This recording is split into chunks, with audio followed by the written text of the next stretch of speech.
Here's what else we need to talk about. If Trump continues to come under assault from the January 6th committee, or worse, is as a result of that investigation, he ends up being charged or even arrested, then what happens to the GOP ticket? What happens to the Republican Party? Who's going to be at the top of the party, at the top of the ticket?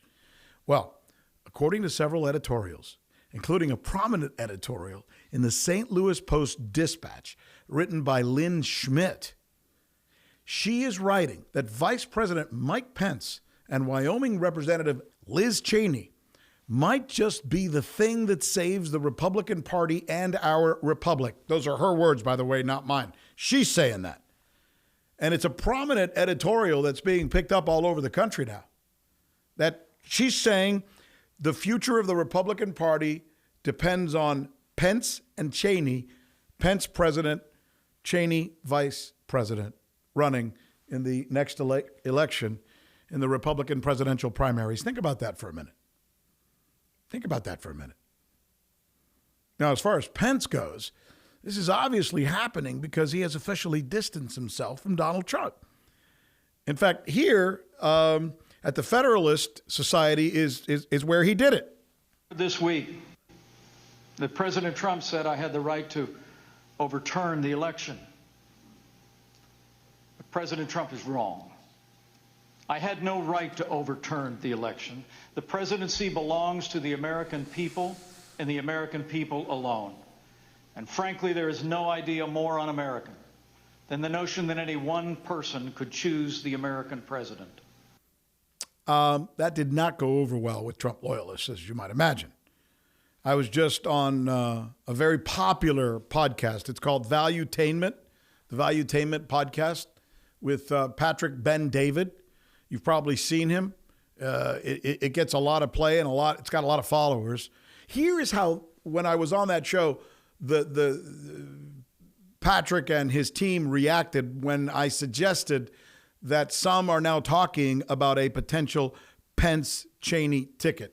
Let's take a listen. Pence-Cheney, man. That doesn't sound good. See that. I just don't see Pence-Cheney. I don't see that at all. Yeah, I don't see them coming out of the Republican primary, and I don't see Democrats being like, okay, we're going to take our Pence guy. I guess the argument is they want to go back to the middle, right? And is there, but to your question, which is a really astute question, Adam, is there enough juice in the middle to be able to support something like that I had without a conversation, splitting the party? I had horribly? a conversation with, remember our friend Joe, he's going to cry when he hears this part of the podcast. We called him on the phone, and I said, Joe, this guy is MAGA'd out. Trump, like Rush Limbaugh, is his hero. And I said, May he rest in peace. Yeah. Who do you, and I'm speaking on behalf of the MAGA community, the Trump community, hate more? Democrats or rhinos? He goes, it's not even close. What do you think his answer was? The Liz Cheneys of the world. He goes, we cannot stand the toe-the-line Republican rhinos. The Mitt Romneys of the world, the Liz Cheneys of the world, the Adam Kinzingers of the world. And now somehow Pence, I guess, is in that world now because he's out of MAGA world, I guess. So if what Adam is saying and what Patrick is saying and what I heard today while I was asked to be a guest on that podcast is that the thinking among Trump loyalists is, hell no, we will never go along with Pence, or for that matter, with Cheney, right? They're not going to go along with Pence because of what they saw him do where he kind of threw Trump under the bus at the Federalist Society, and they're not going to go along with Cheney since she called Trump a cultist, which, in fact, has become her rallying cry. Take a listen to this. We have too many people now in the Republican Party who are not taking their responsibility seriously and who have pledged their allegiance and loyalty to Donald Trump. I mean, it is fundamentally antithetical. It is contrary to everything conservatives believe to embrace a personality cult. And yet, that is what so many in my party are doing today. Is the Republican Party a personality cult?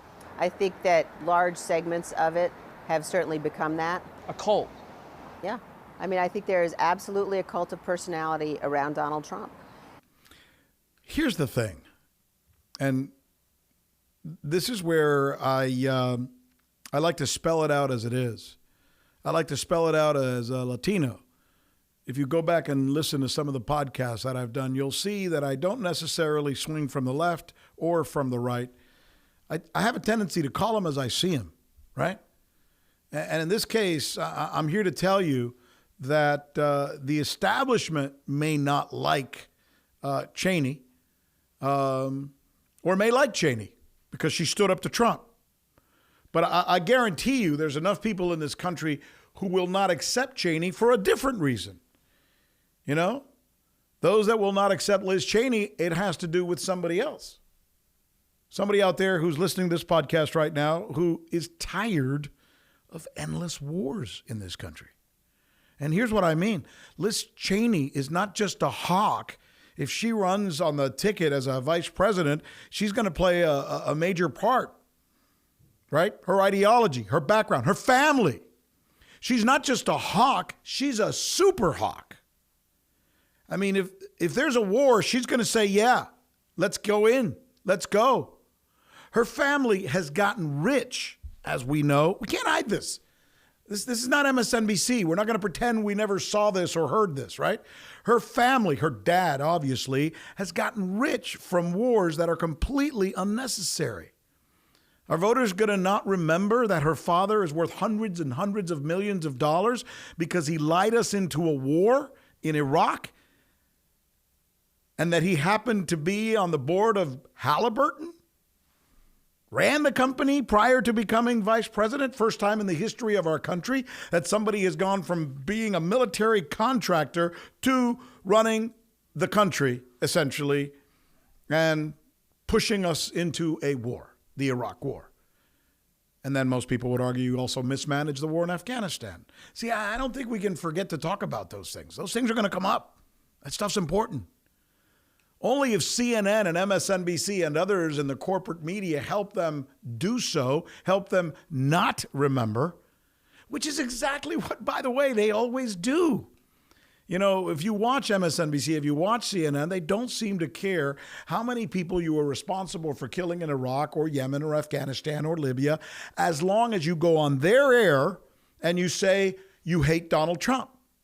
So that's your Trump card, right? Go in, say, I don't like Trump, and they let you get away with anything. Anything in your past, anything in your future, anything you've done, anything you may do. I'd love to know what you think. And if you like what you heard here, then just hit the subscribe button, follow us, and leave a comment. I'll pick it up. Ándale.